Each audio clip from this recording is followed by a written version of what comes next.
ఆంధ్రప్రదేశ్ అసెంబ్లీలో ఆర్థిక మంత్రి పయ్యావుల కేశవ్ 2025-26 వార్షిక బడ్జెట్ను ప్రవేశపెట్టారు. 3,22,000 కోట్లతో పద్దును సభ ముందుకు తీసుకుని వచ్చారు.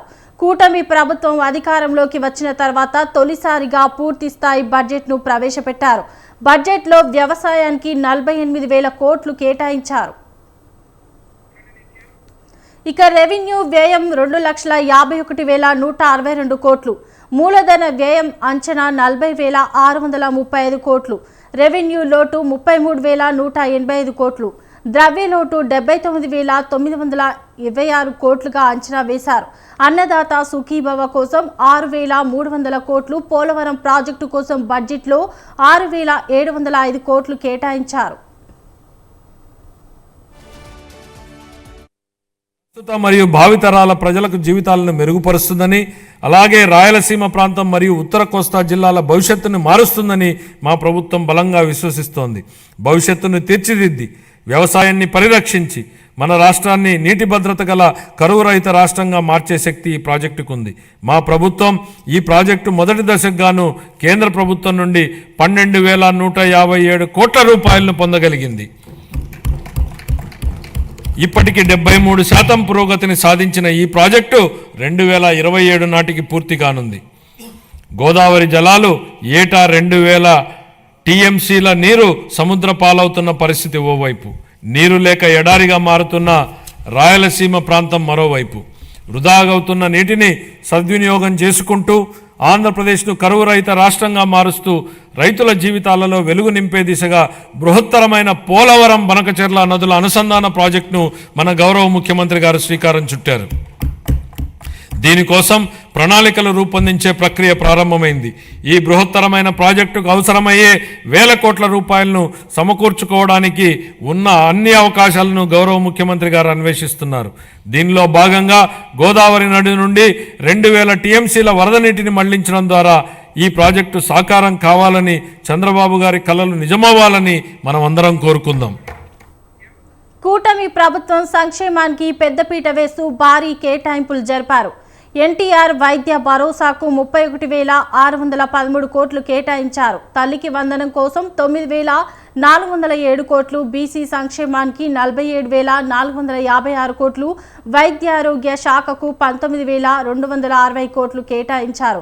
గత బడ్జెట్లో పంచాయతీరాజ్ గ్రామీణ అభివృద్ధికి 16,739 కోట్లు కేటాయించగా ఈసారి కేటాయింపులు 18,848 కోట్లకు చేరాయి. గురి అయిన విషయాన్ని మనం చూసాం అధ్యక్ష. సకాలంలో చెల్లింపులను చేయకపోవడంతో మందుల కొరత, సౌకర్యాల కొరత, సేవల కొరతకు కారణమైంది అధ్యక్ష. వైద్య రంగంలో దాదాపు 6,400 కోట్ల రూపాయల బకాయిలను వారసత్వంగా ఇచ్చారు అధ్యక్ష. దీనిలో 1,624 కోట్ల రూపాయలను చెల్లించి తిరిగి గాడిలో పెట్టేటువంటి ప్రయత్నాలు ప్రారంభించాం. నిర్లక్ష్యానికి గురైన వైద్యారోగ్య రంగాన్ని గాడిలో పెట్టడమే కాకుండా ఈ శాఖకు సంబంధించి ప్రజారోగ్యానికి సంబంధించి మేనిఫెస్టోలో ఇచ్చిన హామీలను అమలు చేస్తున్నాం.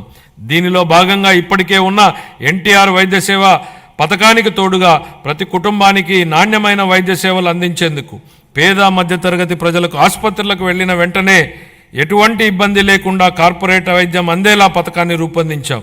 దీనిలో భాగంగా ప్రతి కుటుంబానికి 25 లక్షల రూపాయల ఆరోగ్య బీమా పథకాన్ని అందుబాటులోకి తీసుకొచ్చేందుకు మా ప్రభుత్వం ప్రణాళికలు చేపట్టింది. ఈ ఏడాదిలోనే ఈ పథకాన్ని అమల్లోకి తేనున్నాం. దీంతో పాటు ఆసుపత్రుల్లో మందుల సరఫరా, మెరుగైన వైద్య సేవలు, పారిశుద్ధ్యం వంటివి ఇప్పటికే చేపడుతున్నాం అధ్యక్ష. బడ్జెట్ ప్రవేశపెట్టిన అనంతరం ఆర్థిక మంత్రి పయ్యావుల కేశవ్ మాట్లాడారు. రాష్ట్ర రుణ సామర్థ్యం 0కు చేరుకుందని చెప్పారు. అప్పు తీసుకునే శక్తి లేని ఏకైక రాష్ట్రంగా ఏపీ మిగిలిందన్నారు. అయినప్పటికీ సీఎం చంద్రబాబు స్ఫూర్తితో బడ్జెట్ రూపొందించినట్లు చెప్పారు.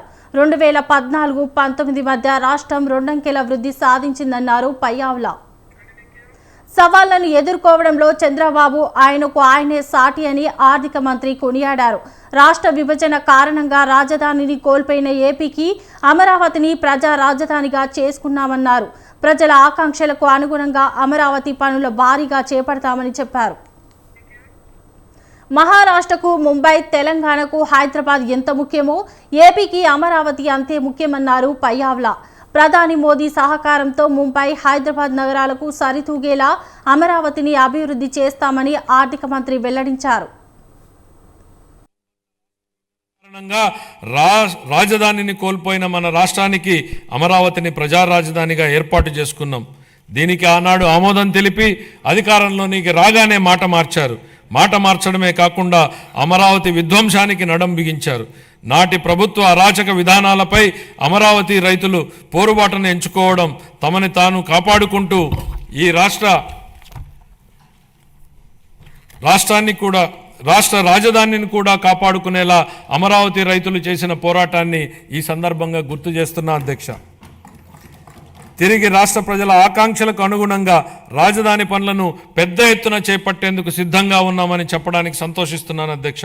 రాజధాని అనేది ఓ ప్రాంతం కోసం కాదు, రాష్ట్ర అభివృద్ధి కోసం దోహదం చేసే గ్రోత్ ఇంజన్గా అమరావతిని తీర్చిదిద్దాలనేదే మా ప్రభుత్వ లక్ష్యం.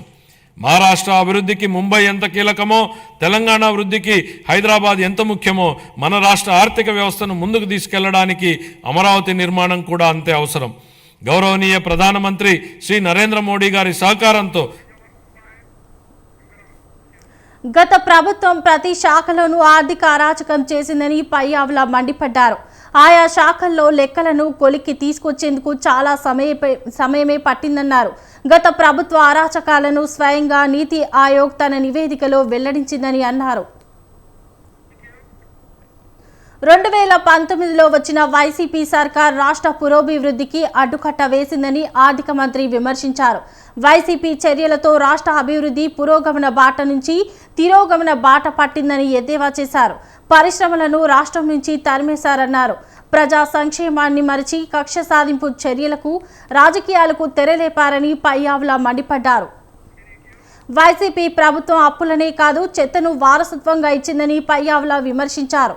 చెత్త పన్ను వేయడమే కాకుండా 83 లక్షల మెట్రిక్ టన్నుల చెత్తను ఎత్తుకుండానే వైసీపీ ప్రభుత్వం వెళ్లిపోయిందని వ్యాఖ్యానించారు. తెలుగు భాష అభివృద్ధికి 10 కోట్లు కేటాయింపులు చేపట్టామన్నారు. కాలుష్యరహిత ఆంధ్రగా రాష్ట్రాన్ని తీర్చిదిద్దేలా ప్రణాళికలు చేపడుతున్నట్టు ఆయన వెల్లడించారు.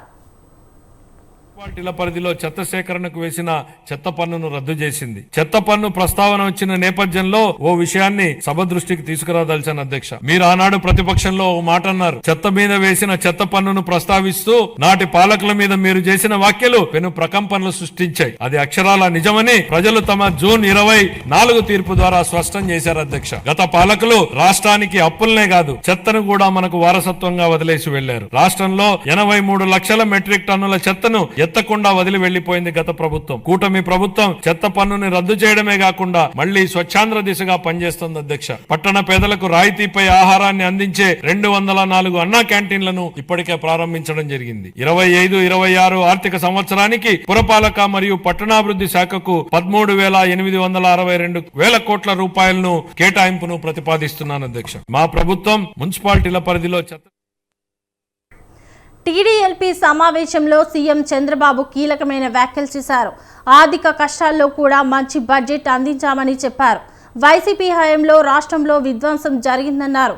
బడ్జెట్ను ప్రజల్లోకి విస్తృతంగా తీసుకెళ్లాలని నేతలకు సీఎం పిలుపునిచ్చారు. గత ప్రభుత్వం ఆర్థిక విధ్వంసంతో పరిపాలించారని మంత్రి నాదెండ్ల మనోహర్ విమర్శించారు. వీటిపై కులంకషంగా చర్చించి ఏపీ ప్రజల ఆకాంక్ష మేరకు కూటమి ప్రభుత్వ బడ్జెట్ ప్రవేశపెట్టామన్నారు. మూలధన వ్యయాన్ని దృష్టిలో పెట్టుకుని బడ్జెట్ కేటాయించడం జరిగిందని చెప్పారు. సూపర్ 6 హామీలు అమలయ్యే విధంగా కేటాయింపులు జరిగాయన్నారు. రైతులకు ఉపశమనం కలిగే విధంగా బడ్జెట్ కేటాయించారని నాదెండ్ల మనోహర్ అన్నారు. ఆర్థిక పరిస్థితుల్ని బేరేజ్ వేసుకుని అనేక ఇబ్బందులకు గురైన మన ఆంధ్రప్రదేశ్ గత పాలకులు ఏ విధంగా ఆర్థిక విధ్వంసాన్ని పాటించారో, ఎంత నష్టం కలిగించారో వీటన్నింటినీ కూడా కూలంకుషంగా ఆలోచించుకుని చర్చించి లోతుగా అవగాహన వచ్చిన తర్వాత ఈ రోజున 3,22,359 కోట్ల రూపాయలతోటి బడ్జెట్ ప్రవేశపెట్టి ఆంధ్రప్రదేశ్ భవిష్యత్తు కోసం రాబోయే రోజుల్లో ఏ విధంగా ఒక మార్పు తీసుకురావాలనే ఒక చక్కటి సంకేతం పంపడానికి కోసం చేసిన ప్రయత్నాన్ని మనస్ఫూర్తిగా జనసేన పార్టీ నుంచి మేమందరం కూడా మా పార్టీ అధ్యక్షుడు పవన్ కళ్యాణ్ గారి ఆదేశాల మేరకు ఈ బడ్జెట్ని మనస్ఫూర్తిగా మేము సమర్థించుకుంటూ ప్రజల్లో తీసుకెళ్లాల్సిన బాధ్యత మాపైన ఉంది. ప్రత్యేకంగా క్యాపిటల్ ఎక్స్పెండిచర్ మూలధన వ్యయాన్ని ఏ విధంగా గత 4 సంవత్సరాల్లో ఏమాత్రం మౌలిక సదుపాయాలు ప్రజల ఆకాంక్షలకు అద్దం పట్టేలా కూటమి బడ్జెట్ ఉందని మంత్రి సత్యకుమార్ అన్నారు. ఆరోగ్య శాఖకు బడ్జెట్లో ప్రాధాన్యత ఇచ్చారని చెప్పారు. మొత్తం బడ్జెట్లో దాదాపు 6% ఆరోగ్యం, వైద్య, విద్యకు కేటాయించారన్నారు. అభివృద్ధి ఫలాలు అందరికీ అందేలా కేటాయింపులు చేశారని చెప్పారు.